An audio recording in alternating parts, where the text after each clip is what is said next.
I'm an OGBANJE. I've been taken away by the ocean twice. The first time was when I was 1 year old. I would literally see energy leaving somebody and entering someone else. Hi, my name is Yemi. What's yours? Yemi. I'm Choma Akamelu, but you can call me Chi. Chi, can you tell me something most people won't believe about you? Okay, most people won't believe that I'm an OGBANJE. My religion is love, and I really do not like the idea of human beings having to go through someone to access God. It's hard for me to even believe it. So let's start from the OGBANJE part. What does it mean? Because I know OGBANJE as witch. Okay. So what does it mean to be an OGBANJE? Okay, so there's been so much misconception surrounding the name OGBANJE, but throughout the years, in the beginning when I first heard the name, I was also very scared. Why am I being called that? Why is that something that is coming up to me? People do not really associate this name with anything good. So I just had to research what does this word actually mean. And in my research, the term OGBANJE just simply represents people who have been to the earth more than once. So it just touches on reincarnation, the concept of reincarnation. So an OGBANJE is someone who's experiencing the world, who's experiencing coming to the earth, who always has very powerful missions to execute. So yeah, I'm here on a mission, and every day it keeps unraveling. Your first awakening, how was that, and at what point did you accept that this is who I am? You grew up in a Christian background, I'm assuming. Yeah. So at what point did you accept that this is who I am? I mean, COVID was that one time where everything just went still, everything just stopped. And for me, I was just at that point, everything stopped. There was no school. There was really not much I was doing. And I really didn't want to sit at home and be watching the news. So one thing I did during COVID was be at the beach every day. So I live really close to the beach, and every day I would just do chores, do whatever I need to do, and head straight to the beach. And when I would be at the beach, I would just, notice that I'm very connected to the water. I always want to just swim. I always just want to go deeper and deeper and deeper. But before then, I've been taken away by the ocean twice. The first time was when I was 1 year old. When I was 1 year old, and I remember my mom has pictures of that day. After that, I just started realizing that I have a huge connection to water. I was also born with my ammoniac sac. I hope I pronounced that right. But that's basically when a woman is pregnant and they say, oh, her water has broken. I came in my bowl of water.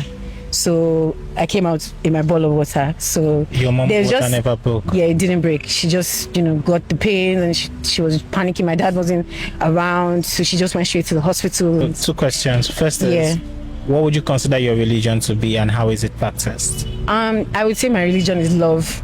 And how is it practiced? It is basically practiced with me remembering that I am worthy of being alive, I am worthy of love, and I'm worthy of a good life and everything that is wonderful in this life.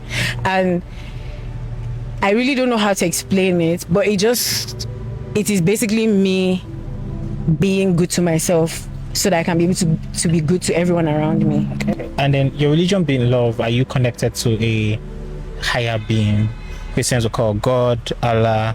What higher being are you connected to, and how do you assess that person? I mean, God, Allah, I just feel like there's one supreme being, there's one almighty. I believe in the one almighty God, and I believe there's the creators, female and male energy. There's always duality in life. Everything comes in twos, especially being Igbo and studying Igbo cosmetology. Everything comes in twos, the masculine and the feminine. Yeah. So after that, there is basically me, my energy, my chi, my higher self. That's my guiding spirit, my guardian angel. These are my ancestors, the energies. My ancestors are like the saints in Christianity. Yeah, so they are people who have walked the earth before me, who share the same blood with me, and I can connect to them through my DNA, through my Akashi records. During your spiritual journey, what has been some of the experiences that you've had that made you realize that first, life isn't physical alone? There's a very, very strong spiritual element to it. When I was trying to understand spirituality more from the traditional angle, and I traveled down to the East, I was opportune to meet, I would say opportune because I learned a lot. I was opportune to meet with different DBS. I didn't engage fully with male DBS, but I experienced as a wines, female DBS. And in this experience, I am coming to them to give me readings, to tell me things I need to know about myself, especially being an Igbo woman who doesn't really know much about Igbo tradition.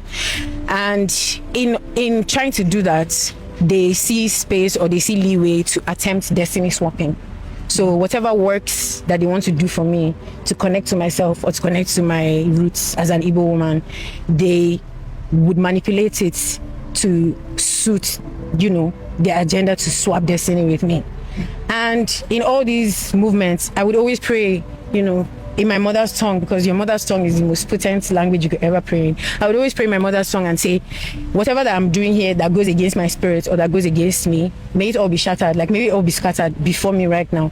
And one thing I notice is when we are about to go on such journey or embark on such works or anything, and I do that and I say that prayer, and the work is actually not for me, there's always just a cloud that just, surrounds the perimeter and it just starts raining. Oh. I remember being in one particular woman's shrine, and someone who came from outside, from like the main road, and came to her shrine and noticed that it was raining just in that perimeter. She was just like, why is it only raining here? It's not raining. Then she looked at me and she was like, who is this person? I hope all is well here. I hope we're doing what we're supposed to be doing. So it was basically a sign that, the waters will work, because for me, I'm just like, the water should wash away what is not for me and cleanse my aura and cleanse the space, cleanse the energy. So this didn't happen once. I met 4 of them, and out of those 4 encounters, unexpected rain in the perimeters I was in happened 3 times. So that's like basically one of them. Another experience that I would like to talk about is I don't know, the TB Joshua, saga, and everyone's just like, why did you guys talk about him when he's dead and all of that? I mean, it is what it is. But my experience in that church was very, I don't know, it was quite a lot for me. It was very, that's when I knew how sensitive I was, because there was every and anyone there, like sometimes I would see when they are saying they're doing deliverance and people are falling, people are, catching spirits or whatever. I would literally see energy leaving somebody and entering someone else.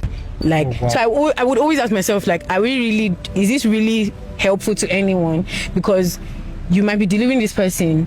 I always ask myself, like, how do they deliver this person? Where does the energy go?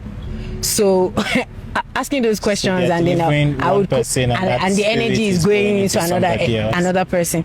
And I would say this to my mom, or I would say this to whoever I'm with, and they're like, you started with your things, because I've always been that child that tells them or sees things and tells them what I'm seeing. And that particular experience was always very fearful for me, because you would be sitting with people and the wise men or whoever, they would come and they would touch who is next to you, and this person falls. I'm always anxious, like, where is this energy going? Is it going to come to me? And I'm just praying, like, no, this energy should not come to me, please. Or like, I'm always just like guarding my energy. But it was I'm not saying he wasn't a man of God or his works were not up to par or anything. I'm just saying that it was a very spiritual place to be in. It wasn't just about Christianity. It was very spiritual. So finally, what would you want Nigerians to know about, like, the spiritual elements of life? I would want Nigerians to know that spirituality or being supernatural is not anything outside yourself. We're all special in that way. We're all supernatural, like being able to be human, being able to do the things we do. We are supernatural, and we shouldn't have to, like, Nigerians shouldn't have to wait to reach pastor or reach one dibia or reach one person before they realize that the power to, harness their life and the energies that they have, the gifts that they have is within them. You don't necessarily have to look anywhere else for your healing, for your growth. You just have to do the work.